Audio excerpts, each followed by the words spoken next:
Assalamualaikum warahmatullahi wabarakatuh. Menerangkan tentang doa. Doa itu meminta di dalam kitab Tanqihul Qaul yang dikarang oleh Syekh Muhammad Nawawi Al-Jawi Al-Bantani. Wa qala sallallahu alaihi wasallam, bersabda Rasul, ad-du'a'u silahul mu'mini.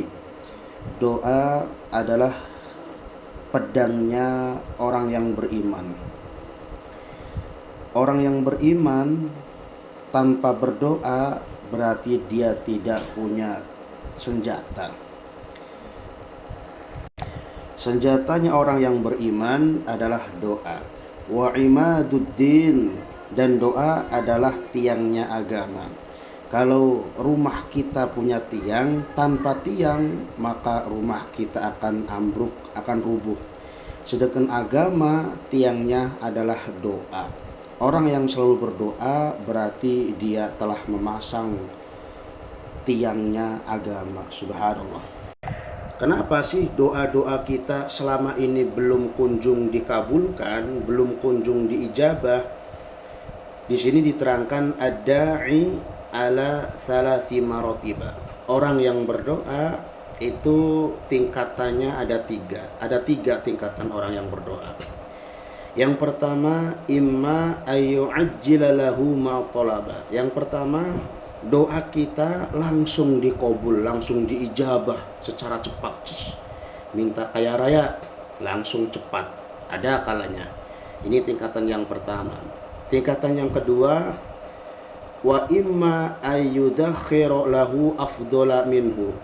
Kadang doa kita itu disimpan di lain kesempatan, di lain waktu. Ketika waktunya sudah tepat, maka doa itu langsung dikabulkan, pasti akan dikabulkan.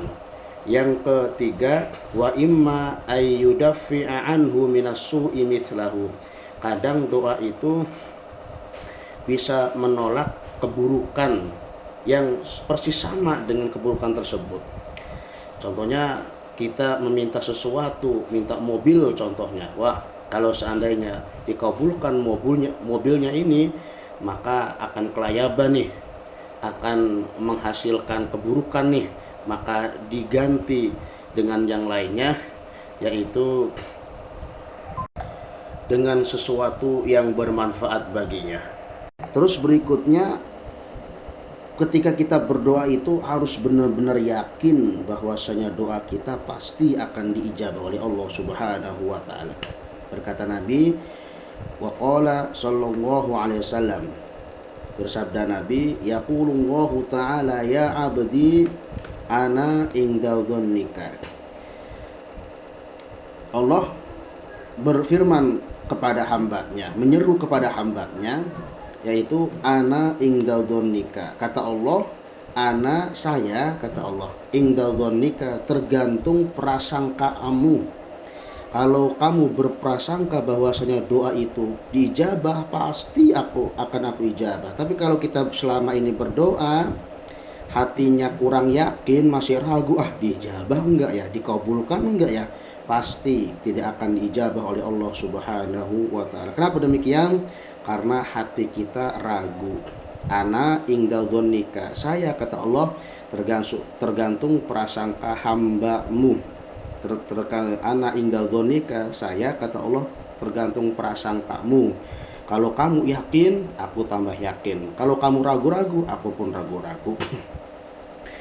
Wa ana ma'aka idza da'autani, dan saya, kata Allah, bersamamu idza da'autani, apabila engkau berdoa kepadaku, kata Allah Subhanahu wa taala. Adab-adab dalam berdoa. Wal adabu fi du'ai ayyumidda yadaihi. Adab dalam berdoa yang pertama adalah ayyumidda yadaihi. Hendaknya mengulurkan tangannya, mengulurkan kedua tangannya. Diulurkan tangannya menghadap ke atas. Terus yang kedua, adab doa adalah wa yahmadullaha ta'ala, memuji kepada Allah. Alhamdulillahirabbil alamin, hamdan syakirin, hamdan naimin, hamdan yuwafi ni'amahu wa yukafi'u mazidah, gitu kan contohnya. Terus wa yusolli ala nabi sallallahu alaihi wasallam, kemudian membaca sholawat kepada Nabi Muhammad sallallahu alaihi wasallam. Allahumma sholli ala sayyidina Muhammad wa ala ali sayyidina Muhammad. Kemudian thumma yas'alu hajatahu, kemudian meminta hajatnya. Ya Allah, saya minta kesehatan, minta kecukupan rizki, minta selamat, apa saja hajat-hajat kita. Wala yanzuru ila samai, dan tidak juga melihat ke arah langit, tidak perlu mengarah ke langit, matanya tidak perlu melihat ke langit. Fi hali du'aihi, waktu berdoanya tidak perlu harus melihat ke langit. Wa idza faragha masaha yadaihi, ketika sudah selesai berdoa maka dianjurkan untuk mengusap kedua tangannya ala wajihi, ke mukanya. Jadi urutannya adalah berdoa itu adabnya adalah mengulurkan tangannya, terus membaca alhamdulillahirabbil alamin, Allahumma sholli ala sayyidina Muhammad, terus kita berdoa apa saja. Terus ketika sudah selesai maka diusapkan tangan tersebut ke muka kitanya, gitu kan. Terus ketika kita berdoa itu tidak harus detail-detail lah. Ya Allah, saya pengen jual tanah, ya Allah, luasnya 2 meter, lebarnya 3 meter, di belakangnya ada pohon jambu, di belakangnya lagi ada pohon pepaya. Jangan begitulah. Cukup yang singkat, padat, tapi tegas kepada Allah Subhanahu wa ta'ala. Itu jangan bertele-tele dalam berdoa kepada Allah. Terus selanjutnya adalah da'watul mazlumi mustajabatun wa in kana fajiran. Doanya orang yang terzalimi, doanya orang yang teraniaya, mustajabatun, iku sangat diijabah oleh Allah Subhanahu wa ta'ala. Wa in kana fajiran, meskipun orang tersebut fajir, orang yang banyak maksiatnya. Masya Allah, awas, hati-hati. Orang yang terzalimi, orang yang tersakiti hatinya, meskipun dia itu banyak dosanya, kalau dia berdoa apabila hatinya terzalimi, disakiti oleh orang lain, maka hati-hati tuh, orang lain tersebut dalam bahaya, karena doanya orang yang terzalimi, orang yang teraniaya itu sangat cepat untuk diijabah oleh Allah Subhanahu wa ta'ala.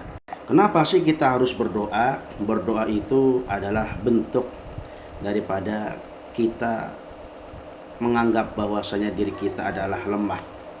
Wa'tirafun bi annal asya'a kullaha lahu ta'ala wa taslimu ilaihi.